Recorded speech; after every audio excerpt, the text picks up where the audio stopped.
नमस्कार, आपण पाहत आहात सत्यस्पर्श लाईव्ह न्यूज. 8 मार्च जागतिक महिला दिनानिमित्त समाजसेवेचा एक सुंदर आणि प्रेरणादायी उपक्रम राबवण्यात आला. कैलासवासी अप्पासो पुजारी संचलित आनंदबाग सेवाभावी संस्थेच्या वतीने आयजेम हॉस्पिटल व सेवाभारती हॉस्पिटल येथे रुग्णांना फळे वाटप करून हा दिवस अर्थपूर्ण पद्धतीने साजरा करण्यात आला. या उपक्रमामध्ये डॉ. सुषमा रावसाहेब सिद्ध पुजारी यांच्या पुढाकाराने रुग्णांची भेट घेऊन त्यांना फळे वाटप करण्यात आली. आजारी रुग्णांच्या चेहऱ्यावर हास्य फुलवण्याचा आणि त्यांना मानसिक आधार देण्याचा हा छोटासा प्रयत्न होता.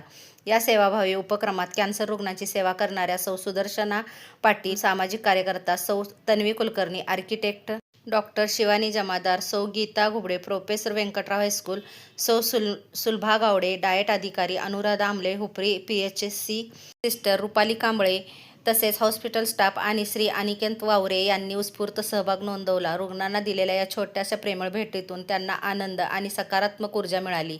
महिला दिनाच्या निमित्ताने समाजसेवेचा संदेश देणारा हा उपक्रम अनेकांसाठी प्रेरणादायी ठरला. समाजासाठी काहीतरी करण्याची भावना जपली तर प्रत्येक दिवस हा सेवा आणि माणुसकीचा उत्सव ठरू शकतो.